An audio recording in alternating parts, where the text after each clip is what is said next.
on Brogan, sent in, McManaman dodging, McManaman scoring!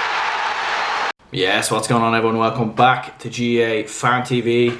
Dublin have beaten Tyrone by 6 points in Omagh in the final game of Group 2 in the Super 8s.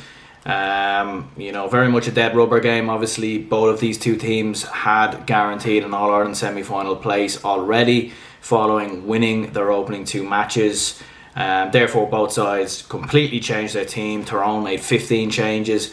Dublin made 13 changes. So a lot of changes. Very much not the greatest game in terms of quality and intensity. It reminded me very much of a National League game that was coming to the end of its campaign. There certainly wasn't much to take from in this game. There certainly were some positives for both teams. There were maybe some slight negatives as well, but mostly positives to take away from some of the changes that were made. Dublin got to bring back Dermot Connolly. He made a start. Bernard Brogan came off the bench. Owen O'Gara as well. So certainly some positives in there from Dublin to see some of the older players and more experienced players get a run out. And all pretty much getting on the score sheet as well. So that was always great to see, of course. Of course, guys, if you are new around here, do hit that like button, hit that subscribe button as well. If you are already subscribed, I do really appreciate it. And if you could share this video out, I would appreciate it even more. So Dublin very much, in the opening stages, both sides kind of feeling each other out.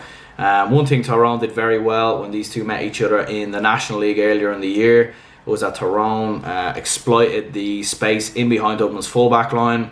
There are a number of teams that have tried this in the past. It is a very hard thing to manoeuvre because obviously Dublin are such a good side. They know the risks with the way they play. And there were some early signs that Tyrone might, have a bit of a chance playing it into Conor McCalliskey, getting in behind Rory O'Carroll. But ultimately, as the game went on, both sides kind of faded out. Tyrone didn't quite continue that same tactic as well. I think it was very well there to see that both sides, in particular Tyrone, I don't think they really wanted to play Mayo. They probably would have rather played Kerry next Sunday. And it didn't really matter too much what happened in this game, who finished top, who finished bottom. It didn't really make too much of a difference in that extent. And for Tyrone, they did make a couple of changes, and there were some players that certainly did impress me. Conan Grugan looked very good at times on the ball. Some of his hand pass and some of his point taking as well was very good. And Tyrone certainly looked decent at times. Good to see Conor McCalliskey back. He impressed quite a good bit last year in their All-Ireland campaign. And certainly, David Mulgrew as well, bringing in some other players. So Tyrone certainly did make a couple of, obviously they changed their entire side, but there were some players that did impress. Certainly, there was no standout players in the sense of he definitely has to start in that match versus Kerry for Tyrone, but they certainly did make a couple of, adjustments to the way they play and the way they were attacking going forward, and I think that did help Tyrone in some respects. Of course, Dublin, did make a number of changes, obviously, as we were saying. Evan Comfort came in, looked pretty impressive in goal at times. A couple of times the ball was languishing in towards him in that goal line, and he was able to punch it back out.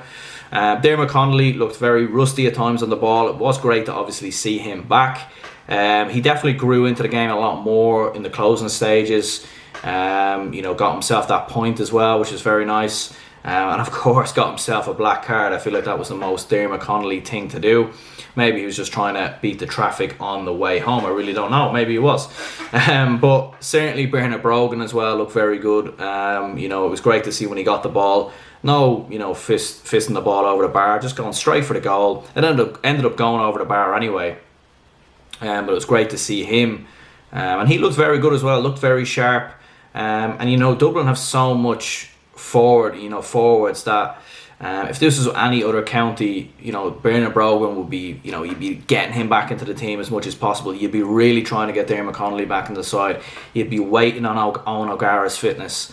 And Owen O'Gara back in the team, and he gets a goal as well. And it was very vintage Owen O'Gara in many ways. And I'm going to be, completely honest. I nearly forgot about Owen O'Gara in many ways. That's how much of a forward line that Dublin have. That there's just so many players that can come into the side, Con O'Callaghan, Paddy Andrews, Cormac Costello. You've just got so many players that can do the business for Dublin. They've almost got two teams, if you like, in terms of the bench. They don't just have players to bring off the bench. They've almost got a full squad there that are always waiting to come on and always waiting to really try and make a difference for this side. Butler as well, young player, came off the bench as well. Was very impressed with him. He was very lively when he came on, and he got a number of good points for Dublin as well. And even Kevin McManaman at times, we've seen some of them vintage driving Kevin McManaman runs that he loves to make.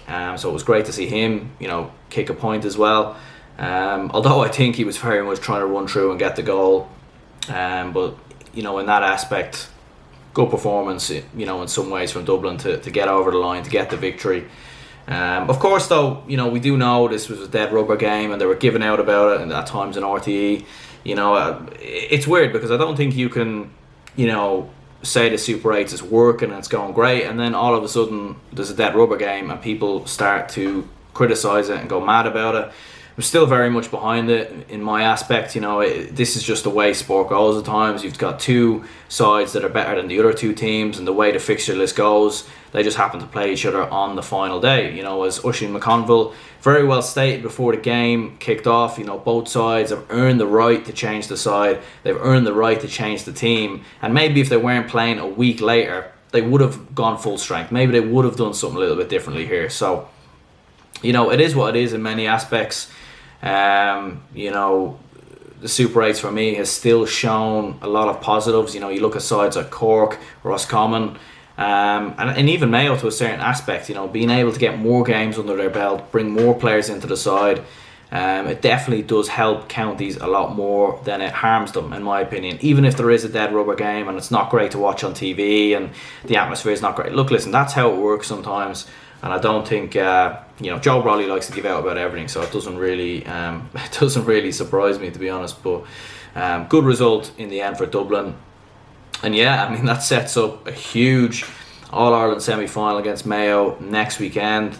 Tyrone facing Kerry as well, so I'm going to be very excited to see what happens in those games. Do keep an eye out on the channel, lads. I will be doing a preview going up to that. Maybe I won't discount Mayo so easily this time, but Tyrone are playing Kerry as well, so it will be very interesting to see what happens there. But anyway, lads, I will chat to you all next time. Have a good weekend. Blah blah blah.